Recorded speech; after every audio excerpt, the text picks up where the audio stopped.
क्या ईरान का भूगोल बदलने की तैयारी हो रही है? इसे सिर्फ सवाल मत समझिए, क्योंकि इस वक्त महायुद्ध में जो हालात बन रहे हैं वो यही बता रहे हैं कि अमेरिका और इजराइल ने ईरान पर कयामत ढाने की ठान ली है। ऐसा इसलिए क्योंकि इतिहास में पहली बार ऐसा हो रहा है जब युद्ध के मैदान में अमेरिकी बॉम्बर की खतरनाक त्रिमूर्ति उतार दी गई है।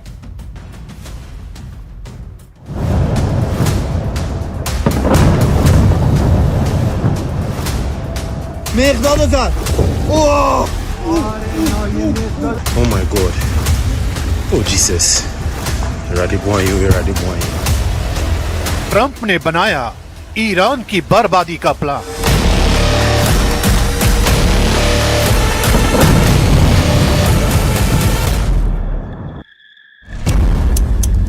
जंग में एक साथ उतरी अमेरिका की खतरनाक तिकड़ी। आसमान से लिखी जाएगी ईरान में तबाही की पटकथा। आसमान में गरजते इंजन और दुनिया की सबसे ताकतवर वायु शक्ति का प्रदर्शन।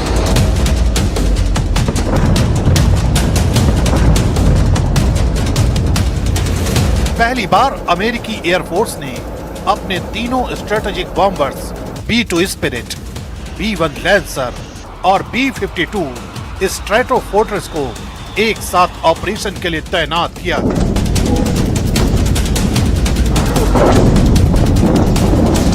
इतिहास में यह कदम पहली बार 17 अगस्त 2016 को तब देखा गया था जब इन तीनों बॉम्बर्स ने एंडरसन एयरफोर्स बेस गुआम से उड़ान भरी और एक साथ फॉर्मेशन फ्लाईओवर किया।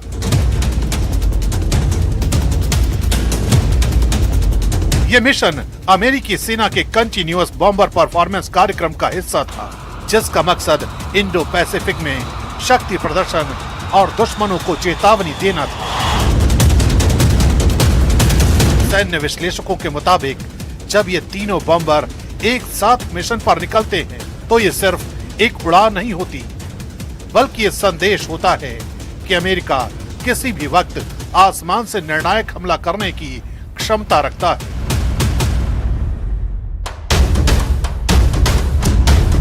अमेरिका की इस खतरनाक त्रिमूर्ति का हर बॉम्बर अलग अलग ताकत रखता है।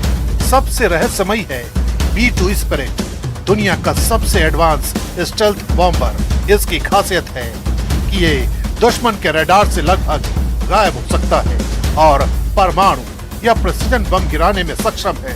दूसरा है B-1 लैंसर, सुपरसोनिक स्पीड वाला बॉम्बर जो कम ऊंचाई पर तेजी से घुसकर भारी मात्रा में कन्वेंशनल हथियार गिराने के लिए जाना जाता है। और तीसरा है B-52 स्ट्रैटोफोर्ट्रेस, 1950 के दशक से सेवा में मौजूद लंबी दूरी का दिग्गज बॉम्बर जो 30 टन से ज्यादा हथियार लेकर हजारों किलोमीटर दूर तक हमला कर सकता है। तीनों मिलकर अमेरिका की हवाई युद्ध क्षमता को लगभग अजेय बना देते हैं। अब सवाल यही है कि क्या ये खतरनाक त्रिमूर्ति ईरान के खिलाफ बड़े ऑपरेशन की भूमिका बन रही है, क्योंकि जब B-2 स्पिरिट, B-1 लैंसर और B-52 स्ट्रैटोफोर्ट्रेस जैसे स्ट्रेटेजिक बॉम्बर एक साथ सक्रिय होते हैं तो उसका मकसद सिर्फ गश्त नहीं होता, बल्कि गहरे और निर्णायक हमले की तैयारी भी हो सकता है। माना जा रहा है कि स्टेल्थ B-2 दुश्मन के एयर डिफेंस और बंकरों को निशाना बना सकते हैं, B-1 भारी कन्वेंशनल बमबारी कर सकता है और B-52 लंबी दूरी से क्रूज मिसाइलों की बारिश कर सकता है।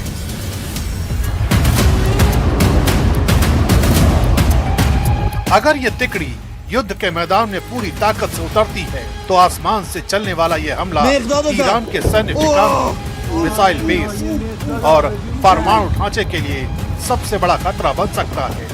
यानी जंग का अगला और सबसे खतरनाक अध्याय आसमान से लिखा जा सकता है। वहीं वेस्ट एशिया में उठे युद्ध के बवंडर का सबसे बड़ा खामियाजा हमेशा की तरह आम लोग ही भुगत रहे हैं। मिसाइलें और एयर स्ट्राइक सिर्फ सैन्य ठिकानों तक सीमित नहीं रह गई, बल्कि अस्पताल, पानी और बिजली जैसी बुनियादी जरूरतें भी निशाने पर आ रही हैं। रिपोर्ट्स के मुताबिक हमलों में सैकड़ों नहीं बल्कि हजारों से ज्यादा लोगों की जान जा चुकी है और कई शहरों में जीवन पूरी तरह से ठप पड़ गया है। एक रिपोर्ट देखिए।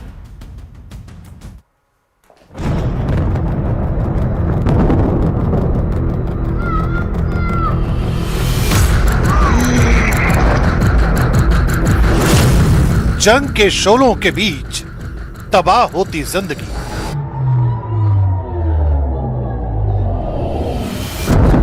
ईरान के कई शहरों में बिजली पानी का संकट,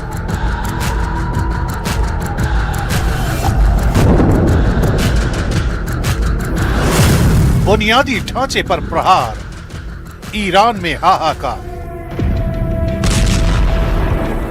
अमेरिका और इजराइल ने जिस युद्ध की आग को भड़काया है, उसने एक बार फिर साबित कर दिया कि युद्ध का असली बोझ आम लोगों पर ही पड़ता है।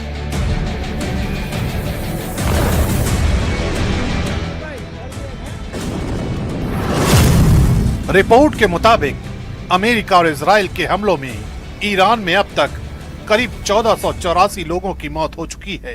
करीब 1300 से ज्यादा हमलों ने कई शहरों को हिलाकर रख दिया है।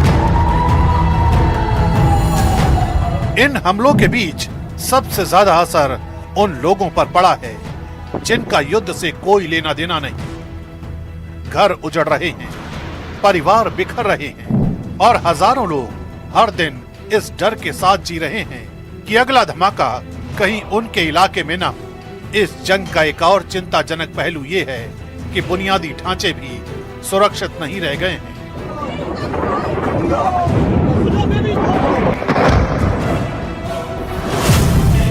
इन हमलों में ईरान के कम से कम 14 मेडिकल सेंटर भी निशाने पर आए हैं।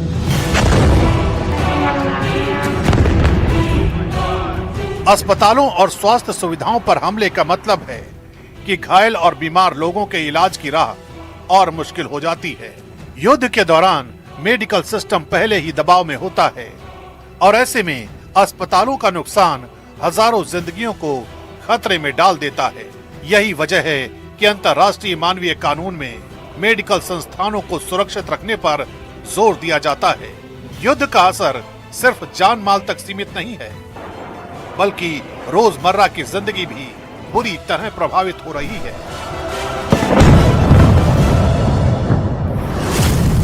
कई इलाकों में पानी और बिजली की सप्लाई ठप होने की खबरें सामने आ रही हैं। ईरान के विदेश मंत्री सैयद अब्बास अरागची ने इसी कड़ी में अमेरिका पर बड़ा आरोप लगाया है। उन्होंने दावा किया है कि अमेरिका ने केशम द्वीप के